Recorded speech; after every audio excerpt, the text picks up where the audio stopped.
Musk has been in the headlines for quite a while now, like, hey, at times it does become too difficult to track what the man is up to at this moment. But we're pretty sure of the one thing that loads of people have actually kept a track about. We're talking about the Starship launch, an event that Musk has been trying to achieve for over 3 long years and has finally reached the line just a few months back. So, what is the Starship? Why are people so excited about it being successfully launched? Hey guys, welcome back to our channel, and today we're going to be talking all about the Starship and more. In just 2 words, the Starship is a game changer. Of course, most of the things that SpaceX comes up with is a game changer. After all, founding ethos of Elon Musk's private spaceflight company SpaceX was to make life multiplanetary. If an asteroid does hit us someday, settling across other planets would surely place some of the eggs in other baskets. And this is Elon Musk we're talking about, a man who's well known about his idea to colonize the red planet. The thing is, realizing and making his dream come true requires a vehicle that's up to the task, among a hell lot of other things of course. But we're already having an answer to the vehicle program. Let's introduce you to the Starship. Starship is a rocket and spacecraft combination that could ferry more than 100 people at a time to the red planet. So why not talk a little bit more about this new icon of space travel? At launch, our spacecraft Starship will sit atop a rocket called Super Heavy. This combined system stands at a whopping 394 feet. Let's take the spacecraft first. With its nose cone and landing fins, the stainless steel vehicle resembles the rocket ships from the golden age of science fiction straight out of a movie. At the rear end of our Starship are 6 highly efficient Raptor engines. These didn't come easy though. Engineers at SpaceX spent nearly a decade trying to give it the right touch. The combustion takes place in stages, and the engine's design cuts the amount of propellant that's wasted.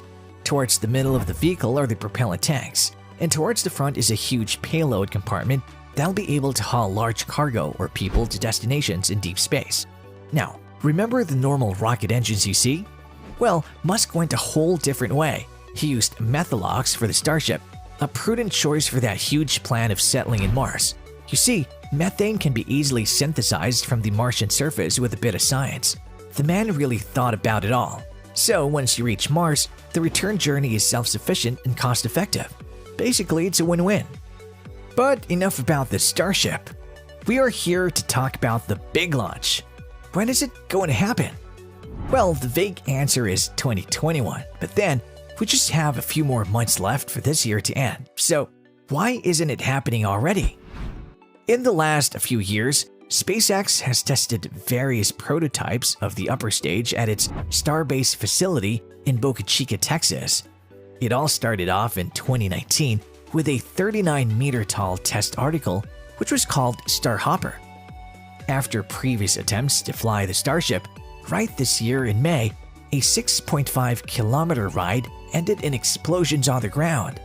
Luckily enough, the prototype SN-15 finally stuck the landing and it remained in one piece. Indeed, it was a pretty big victory. Initially, following the successful flight and landing of SN-15, there was talk that the prototype might be reflown. After all, the Starbase facility has seen a series of increasingly dramatic Starship prototype test flights over the past few years. Coming up with new things in impossible deadlines was a cakewalk for them. Even until recently, both Musk and SpaceX President Gwynne Shotwell have been talking up a debut flight for Super Heavy and first trip to space for Starship, which was supposed to be coming in July. So, after all the promises, what is the hitch? Why is the Starship flight delayed? Turns out that a recent Federal Communications Commission application from SpaceX requests permission to add Starlink terminals to Starship during its first orbital flight. Here's the thing though, the period requested in the permit application runs from the month of August to October. In fact, an earlier FCC filing did reveal some of the major details of what SpaceX is planning for Starship's first short trip to space. SpaceX is planning for a new prototype, which will most likely be the SN-20, to leave the atmosphere and then re-enter on its first orbit and attempt a soft splashdown off the coast of the Hawaiian island of Kauai in the Pacific Ocean. Meanwhile, the Super Heavy booster will try to land back at Starbase in Texas. If things have gone right and the permit application is filed in time, there is a slight possibility that we might get to see some Starship action sooner than the very end of this year. While the SN20 is being readied for its trip to the Aloha's Day, or at least the waters nearby, the older version SN16 is still coming together at Boca Chica. Keeping aside the permits, another major reason why we aren't still seeing the Starship launch to space is a programmatic environmental assessment by the FAA. And here's the bigger hitch. Until SpaceX is fully licensed and crosses the environmental regulations with flying colors, they aren't authorized to launch the Starship. As usual, FAA assay takes 3 or 4 months. Sadly for SpaceX as well as for all of us, the FAA has released just the draft document till now. Putting 2 and 2 together, SpaceX's chances of getting all the clearances before the end of the year look slim, and we might see the company's orbital test timeline pushed back even more. Elon's company does have 2 major Starship missions scheduled for the near future. One is the Deer Moon flight, which was announced way back in 2018. This mission will be sending Japanese billionaire Yusaku Maezawa and a team of 8 other civilians on a trip around the moon in 2023. The other one is the much-anticipated NASA's Artemis mission. As we talked about earlier, the Starship is expected to serve as the human lander. Even more importantly, this will be NASA's first crewed mission to the moon since 1972. Although expected for 2024, Musk has dropped some fair hints that this could happen sooner.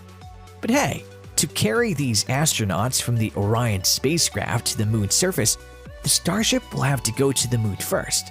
That means SpaceX will have to get to orbit. And that definitely means every single person is eagerly awaiting the FAA clearance. Beyond all these plans which have the Starship in the center, SpaceX aims to send the first humans to Mars by the mid-2020s. The year we have on our calendars is 2026, and from there comes the Elon Musk dream to establish a self-sustaining city on the planet by 2050. Musk himself estimates that this would require around 1 million tons of cargo. Again, we are tied to the Starship. In other words, when Earth and Mars are at their closest every 26 months, SpaceX would launch a fleet of rockets. Doing this 10 times means SpaceX could build the city in around 22 years, which means it would have to send the first fleet of rockets around 2028. The race is on. Funnily enough, the starting gun is a FAA clearance.